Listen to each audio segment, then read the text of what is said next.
Hello beautiful people, happy Saturday to you. David Essery here, and today I want to talk a bit about grounding, but specifically I want to talk about grounding and trauma. Now first, you may be new to this path, let's just talk about grounding a little bit. What is it and why do you want to be doing it? Now we know essentially that this is just a vessel, right? This is just a body, is a vehicle that carries our soul. And the soul is who we are, our core, it's our personality, our conscious thoughts, our mind, everything comes from the soul. And it's just anchored into this body. And, this is done through the threefold flame of the heart, and it powers our vehicle. The moment the soul leaves the body ceases to function. So grounding really is the act of ensuring that our spirit, our soul, is fully anchored into our body and that we're present in it.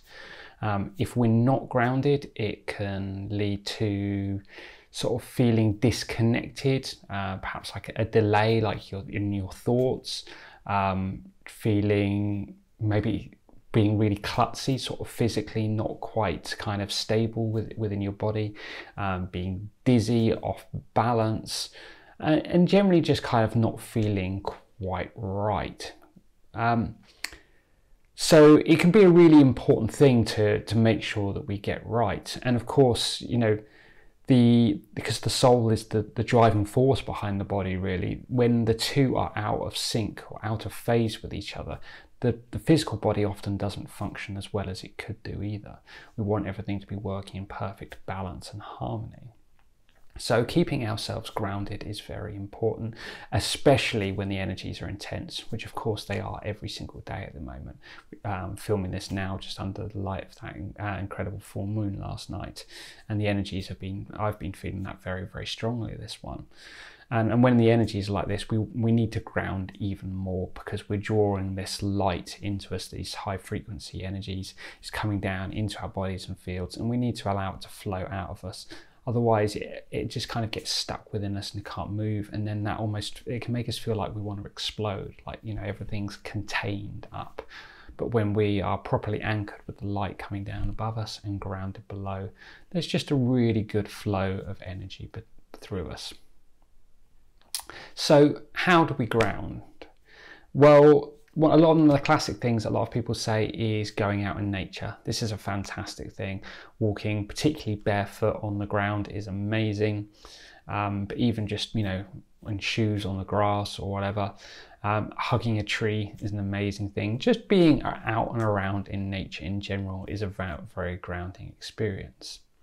But of course, we can do that energetically as well, no matter where we are.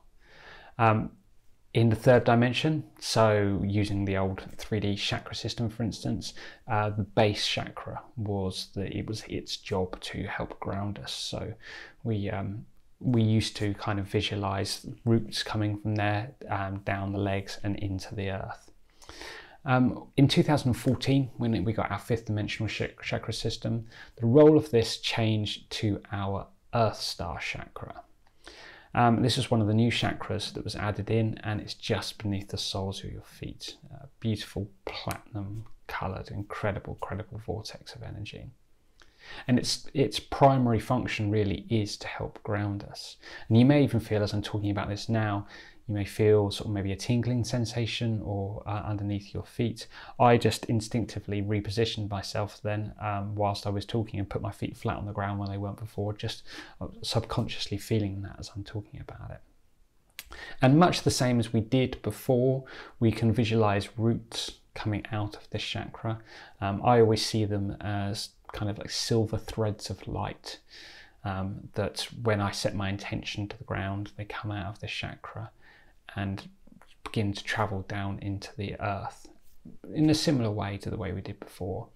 And the idea of this always was to kind of visualize ourselves like a tree, our roots going down into the ground, creating, firm, stable positioning for us. I personally like to take this a little bit further, and I like to see the roots forming kind of like into like a trunk, like intertwining with each other as they go down to create one solid, sturdy trunk. And then I extend that all the way down through the earth and raising in vibration as it does until we basically are reaching the 7th dimension with hollow earth that exists on an energetic level within our planet. And that's where Ascended Master Serapis Bey has his etheric retreat, which is a pyramid in the center of hollow earth. And you can actually ask him, if you draw those roots all the way down and entering through the top of his pyramid, I always see a big black sphere, like an obsidian sphere or something, right in the center of his pyramid, and I always visualize him taking that energy. I ask him first to do so and take that energy and anchor it into the sphere, and that really makes me feel grounded. And what you can do is ask him to ground you at a perfect level for you. So this can be a very high frequency, and personally I find this is much more grounding because it is being done at a higher level than if I just let my roots go down into the earth. And of course they're traveling much further down as well. That's what works for me, but we are all different, and what works for me might not work for you, and it's really important that we find a method that's right for each of us. And that kind of really lends me onto the main thing that I want to talk about today. And that is the effect of trauma on grounding. Now, I've said this many times before, me, you, all of us, we are a cooking pot of centuries, if not thousands of years worth of incidents from past lives, from moments in this life, from our childhood, whatever, that go together to create the beautiful beings that we are, perfectly imperfect, each one of us. And these traumas, you know, they have an energetic imprint on our fields, on our chakras, and essentially change the way that we behave, the way we see the world. And one of the things that can do, particularly if it's recent trauma or very, very strong from past life, they can actually make us very reluctant to be on planet Earth, because quite frankly, life here is hard. You know, I don't think it's going to be a surprise to any of you when I say that life on Earth is hard. And you know, in part that there's a reason for this. It is a training school, and it's the highest level one in our universe. You know, people, or souls, I should say, prepare for many, many lifetimes before they get the opportunity to incarnate here and experience what it's like to be in physical in this way. And it's really, really tough. So it's not surprising that at times we don't want to really be in our physical body. We don't want to be experiencing everything that is around us at its full level. You know, when we're ungrounded, we are slightly disconnected. You know, we're still here, but it's like taking a step back, you know, almost like, for want of a better metaphor, you know, bad smell. You know, you could be right on top of it and it's there and it's overpowering you, but if you step 10-20 foot back, things are a bit easier. And it's kind of the same with grounding. And I think it's very easy for people, you know, lots of people, teachers and stuff on the path, you know, will go around and tell everyone that they need to be grounded, you know, that their problems are coming because they're not grounded or whatever. But it's not as simple as that for so many of us, because it's hard to be fully present, because that means that we have to experience everything. You know, if we are actively working through our past traumas, which of course we are, whether we like it or not really, through this process, we are actively facing these things. And again, if we have to face it, feeling all of it, then it's a much more challenging thing to do. If we can take a step back but still be consciously doing the work, consciously facing it, it makes life easier for us. So I just want to say, really, it's okay to not be grounded. And yes, it's the ultimate goal to be that way. That's where we all want to get to, and we will get to. But right now, where we are in this place, in this space, It's okay not to be grounded. And, you know, we can take strides to get to where we want to be now. You know, I was talking about the Earth Star Chakra before. You know, we can work with this as if it's a conscious being, right? We can talk to our Earth Star Chakra and we can ask it to perform in the ways that we want it to be. So you could still actively do the grounding technique that I mentioned before, you know, activating your Earth Star Chakra. If you want to, you can take it all the way down, connect it to Serapis Bey. But you can ask your Earth Star, you can ask Serapis Bey, you can ask Archangel Sandalphon, who is the director of this chakra. He's overseeing the development of it for everybody on the planet. You can ask any of these to set its level at a frequency that's right for you. So, you know, maybe you just want to be 50% grounded, maybe you want to be half kind of in, half not. You can literally ask it for that. You can say, Earth Star Chakra, I'd like you to set your vibration to be 50% grounded for today, and hold it there for the rest of the day. And it can do that for you. You know, it may be that you do that for a month, and then you start to work up. Maybe you move it up to 60%, or maybe just 55%, or maybe you're feeling good and you go to 75%. Maybe, you know, you can go to 100% all the time, but actually you are facing some real challenges at the moment, and you just want to go to 50% whilst you go through an initiation. In a couple of weeks' time, you move it back up again. But you're still making conscious choices to try and be grounded and try and move through that. And you are probably going to be more grounded than you would be otherwise, because, you know, for nothing else, you are setting your intention to do so. And in time, you'll get used to what it feels like to be grounded at any level, and you'll start to notice when you're not grounded, when you need to do the work to do that.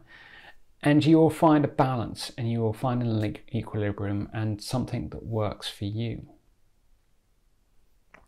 Of course, the ultimate thing with all of this, though, really is to deal with the trauma, is to deal with the things that are preventing us from being grounded. And that, you know, of course, can be easier said than done. It takes time, it takes dedication, it takes strength, it takes courage. It's not an easy thing to do. And to be honest, also, you know, for a lot of us, we don't necessarily know the reason why we can't do it, or why we don't feel inclined to do it. You know, I think all of us know that in an ideal world, we'd get up and we'd meditate, and we would do our grounding, and we'd set our energy for the day, and we'd do all of the things. But real life often means that doesn't happen.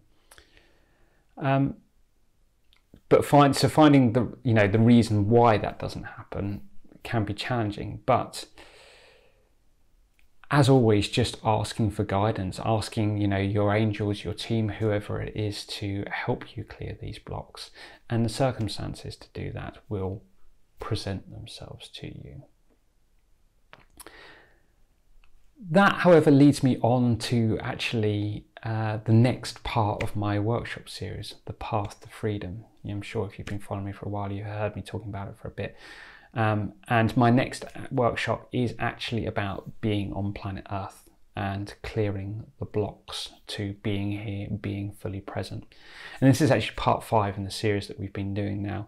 And the reason for that was because we've worked through quite a lot of the other things. What have we worked through? Abundance blocks, self-love, relationships, speaking your truth. Because those are some of the biggest blocks that we face in our lives, and it's quite reasonable that some of those things may have been blocks that were preventing you from being fully present here. So we're doing it now as part of part 5 of the workshop series, and the hope that we are now in a position to be better grounded because of it.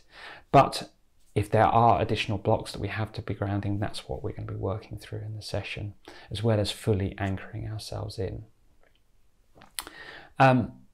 And then the final part of the series, of course, is about being in perfect health, because being fully grounded and being present is such an important step to being healthy, because otherwise our soul and our physical body are out of sync without each other. They're not in harmony, and therefore the physical body doesn't operate as well as it could do.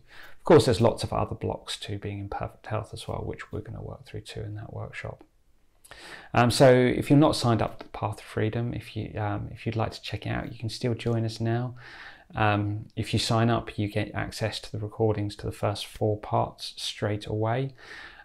Or if you would like to, you can just join for the second half, which would give you relationships, grounding, being on planet Earth essentially, and being in perfect health. And you can always go back and do the others. So if that's something that you're interested in joining in, I will pop all the links down below.